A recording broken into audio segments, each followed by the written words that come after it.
It's great to have you on the show. So why don't you explain to us how you would convince a hard-headed atheist that there is a God and that this God is your God? There are many scientific miracles in the Qur'an that could not have been explained. Muhammad knew things that could not have been known at the time, like how the sky is actually held up by mountains. That's why the sky does not fall on us, and how camel piss is good for your ailments.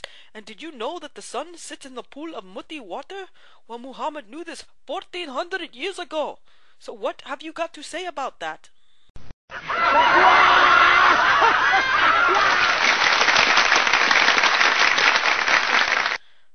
Thank you, Doctor. That was very interesting. So tell us, we're always hearing that Islam is the religion of peace, but what about 9/11 and the 777 Remember the bombings Crusades? and the Madrid bombings They stopped. and the Remember Bali the bombings? Crusades? The Crusades. And take a look at Sudan Remember and Darfur. the Crusades. You cannot blame us for 9/11. It was an inside job by the Jews who just happened to be Saudi Arabian. And remember, Jews are the ones who are willing to commit suicide just to take other people down with them. Muslims never do this. And you always seem to forget the Crusades. You cannot blame us for any of the atrocities being done around the world today. Not now and not ever, because of the Crusades. The Crusades! The Crusades! Okay, we get it. The Crusades. Let me just ask you something though. There's a lot of people who seem to think that Islam is just for the Arabs. What do you have to say about that? It is our duty as Muslims to spread Islam to the whole world. So that should answer your question.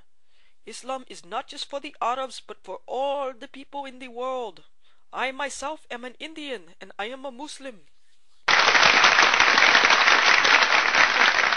Thank you for clearing that up. But if Islam is to spread all over the world, how come it can't even stand up to criticism? You cannot criticize Islam. It is racist. Okay. I understand that part of taking over the world means spreading Sharia law to every nation, which means women could get beaten and raped for not covering up. Yes, but you must understand, rape is very rare in Muslim countries, and that is not just because husbands are allowed to rape their wives, or because women risk being stoned to death for reporting rape, but it is because Muslim women do not show their hair like you filthy Americans do.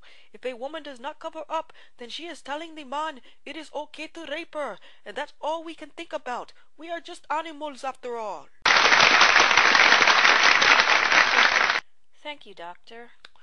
But please tell us, why is it that Islam is the only religion that can't seem to be translated into English? If we find any inconsistencies in your book, any errors whatsoever, you tell us that we have to read the original Arabic, but obviously most of us don't know Arabic, even most Muslims don't know Arabic.